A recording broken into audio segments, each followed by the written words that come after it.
조합제TV 시청자 여러분 안녕하십니까. 2020년 4월 28일입니다.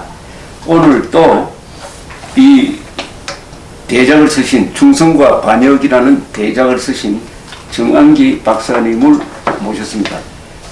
이렇게 바쁘신데 나와주셔서 대단히 고맙습니다. 감사합니다. 안녕하십니까. 그동안 우선 계속해서 들으신 분들도 계시겠지만 처음 들으신 분들을 위해서 안내를 드린다면은 여러 차례 지금 시리즈로 좌담을 이어가고 있습니다. 대담을 이어가고 있는 이유는 이 책이 가지고 있는 역사성이 아주 큽니다. 검은 역사에 살아있는 요령들, 이들이 6.25의 진정한 영웅이었다. 이들은 누구냐?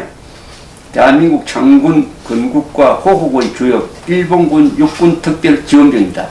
일본군 육군 특별지원병 출신들이 국군을 만드는데 중추적 역할을 하고, 더구나 남침을 당했을 때는 역전의 전투 경험을 살려서 가장 잘 싸워서 대한민국을 지켜내는데 핵심적 역할을 했다는 그런 취지입니다. 그래서 특별지원병이라는 이 말이 좀 걸린다 그래가지고 이분들의 역할이 역사 속에서 너무나 낮은 평가를 받고 있는데 대한 하나의 반론으로서 쓰여진 책이 이겁니다.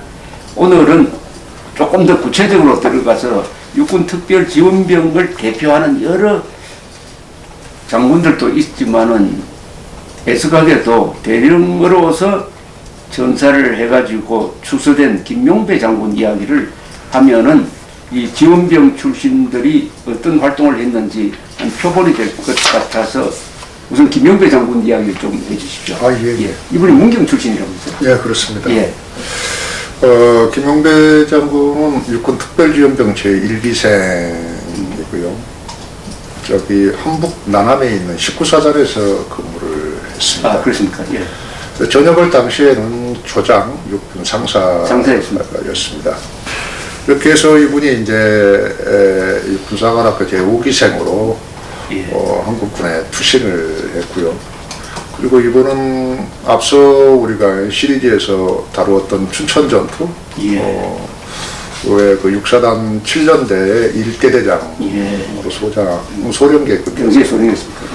특히 뭐 춘천대첩과 관련해서 그 춘천대첩을 에서의 가장 그 핵심적인 전투가 바로 옥산포 전투. 옥산포. 예, 그 전투에서 5차례에 걸친 이 공세적 방어를 전투를 치르면서 몇 개 연대를 그야말로 박살을 내는 이런 뛰어난 이제 전과를 올렸고, 거기에 대해서는 이대용 장군의 당시 중대장이죠. 예, 1중대장이었습니다. 김용배 대대장 밑에서 중대장이죠. 그렇습니다.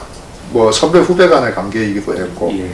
참 사나이들 간의 어떤 우정이라든가 뭐 그런 부분들을 그 책에서는 잘 묘사하고 있습니다. 대단히 감동적인 내용이기도 한데요. 그래서 그 김용배 이대용 장군의 그 책들을 보다 보면은 김용배 장군이 얼마나 군인으로서의 제대로 된 군인이었는가, 특히 그분이 가지고 있는 국가관, 이 군인관, 사생관, 이걸 잘 보여주고 있고, 그래서 이대용 장군도 그런 부분에 대해서 크게 흠모를 했고 존경을 했고, 뭐 주위에도 많은 분들이 그렇게 김용배 장군에 대해서는 높이 평가를 했습니다. 그래서 특히 이분은 이제 뭐 앞서 다뤘던 그 춘천전투라든가 임북택 장군을 다룰 때도 뭐 했습니다만, 특히 이분은 이제 이 6.25 전쟁사와 관련해서 빼놓을 수 없는 부분이 육사단 7년대 1대대장으로 가장 먼저 평안북도 초산에 도달을 했고, 거기서 압록강물을 떠서 이승만 대통령한테 보냈죠. 예, 보낸 그런 이제 부대장이기도 했습니다. 10월이죠. 10월. 1950년 10월 26일. 10월 26일. 오후 2시 반으로 그렇게 기술이 되어 있습니다. 상당히 추웠다 그래요. 이미 그때는.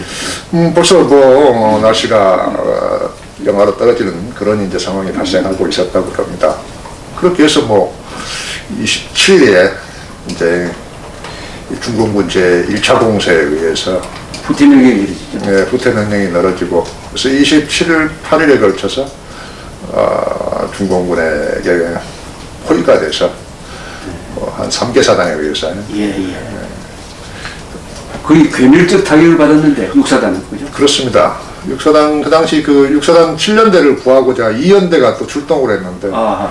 2연대도 마찬가지 한병선 중령이 지원대 지휘하는. 출신. 예. 근데 그분도 마찬가지 거의 뭐 겹격으로 포위망에 저기 예. 몰리게 됐고 그래서 뭐 이제 여러 산으로 흩어지고 그렇게 해서 이제 탈출을 하게 되는데 그렇게 해서 육사단의 전력이 가장 최강의 연대였고 부대가 그 중공군 제1차 공세에 의해서 괴멸적인 타격을 받게 됐습니다.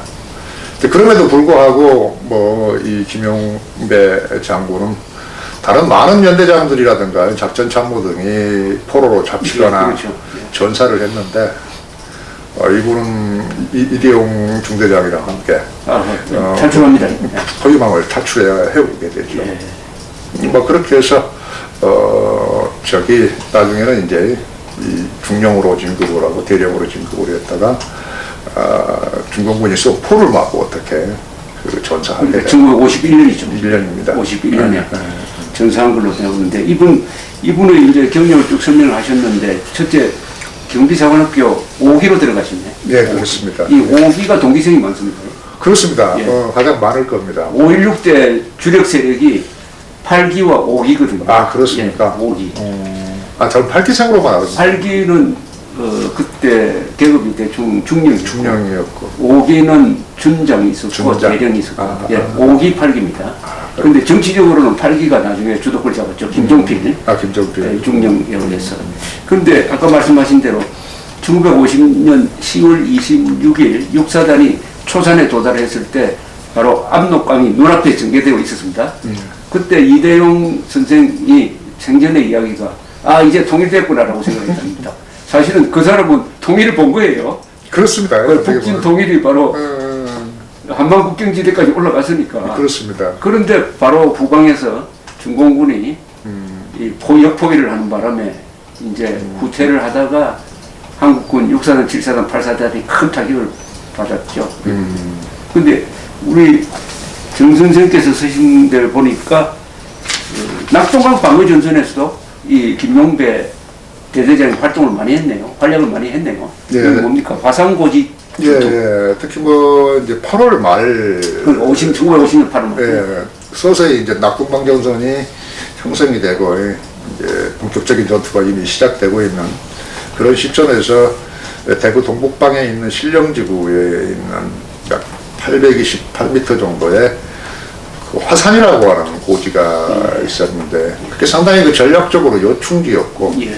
그 요충지를 지켜내야 되는 탈환을 해서 지켜내야 되는 그런 상황이었고 그래서 상당히 그 화산고지 방어전을 담당한 게 이제 그 일대대 일중대가 담당을 했습니다. 그래서 그 이대용 중대장의 책에 그런 부분이 잘 묘사되어 있는데 약간 10일 정도를 거기서 그걸 방어를 하지 않으면 안 되었던가 봐요. 그런 과정에서 이 북한군과의 그 끊임없는 접전이 있었고 그러는 과정에서 중대가 그야말로 소대병력으로 축소되고 전사자들이 크게 발생하는 상황이었고 그리고 마찬가지 이제 8월 말이면 밤이 되면 추워지게 되면서 오지다 보니까 비바람이 치고 그런데 무슨 뭐 어디 피할 데도 없는 상황이고 배도 고프고 보급도 참 쉽지 않은 상황 그런 이제 그 어려운 그런 이제 전투들인데 그런 전투를 이렇게 이대용 장군의 그 책을 보고 있느라면 참 감동적으로 그러니까 이대용 장군이 얼마나 그 인간적으로 지휘관으로서의 제대로 된 사람이었는가를 잘 보여주는 내용을 담고 있습니다. 그러니까 이대용 장군이 존경하는 분이니까 뭐 더 엄청난 분이라고 판단해야 되겠네. 그런 것 같습니다. 그래서 뭐 지금 이대용 장군의 고향이신 김용배 장군의 고향이신 문경에도 그 매년마다 저기 추모제가 열리는 걸로 그렇게 알고 있습니다. 막 그러는 것은 아마도 그 당시 6.25 전쟁에 참전했던 그 영광급이라든가 대유관급들도 전부 다 이대용 장군의 명성을 다 알고 있었고 그런 부분들이 이제 사후에 많이 평가가 되는 것 같습니다. 그러니까 이 정도 전과를 기록한 사람이면 우리 국민 모두가 이 사람을 알고 있어야 됩니다. 그렇습니다. 그렇죠. 김용배. 근데 또 다른 김용배 한 분은 나중에 육군 참모총장을 지낸 분이 있습니다. 그러시죠. 예. 그분하고 저하고 혼동이 되는데. 그분은 학도지원병인가요?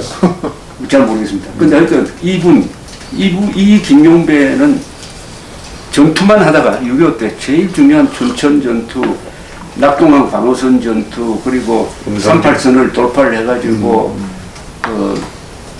압록강까지 갔다가 다시 또 중공군의 기습에 말려가지고 그러나 막 탈출해서 또 반격을 하고 하는 이런 그야말로 하루도 쉴 수 없었을 거예요, 그죠? 그렇습니다. 네. 그러니까 전선이 남쪽으로 왔다가 북쪽으로 갔다가 다시 밀리는 이런 과정 속에서 한복판에 있었던 분인데 막 애석하게도 이 전사를 하셨는데 그러니까 문경에서 다행히 이분의 뭐 동상도 있다고 하니까 하여튼 문경 분들이라도 이 김용배 장군을 잘 모셔야 합니다. 그렇습니다. 그러니까 이런 스토리가 있어야 돼. 이런 스토리가 전해져야 우리가 그 경험하지 못한 후세들이 고마움을 느낄 거 아닙니까? 또 이런 분들을 그렇게 유명하고 헌창하는 것이 결과적으로 후세들에게도 국가에 대한 어떤 그런 희생과 헌신이 얼마나 고귀하고 위대한 것인가를 가르치는 그런 효과도 있고, 그래서 또 그런 일들은 더욱더 우리가 추진해야 될 필요가 있지 않냐 그렇게 생각합니다. 그래서 우리가 지금 6.25를 전체적으로 보면은 기습이 두 번 있었습니다. 우리가 두 번 기습을 당했어요. 그러니까 6.25 때 기습을 당했고 10월 중공군으로부터 기습을 당했죠. 두 번 기습을 당했습니다. 우리가. 그러니까 이 군대라는 게 기습 당하면은 다 당황하고 잘못하면 내 부대가 와야 돼버리잖아요. 그죠?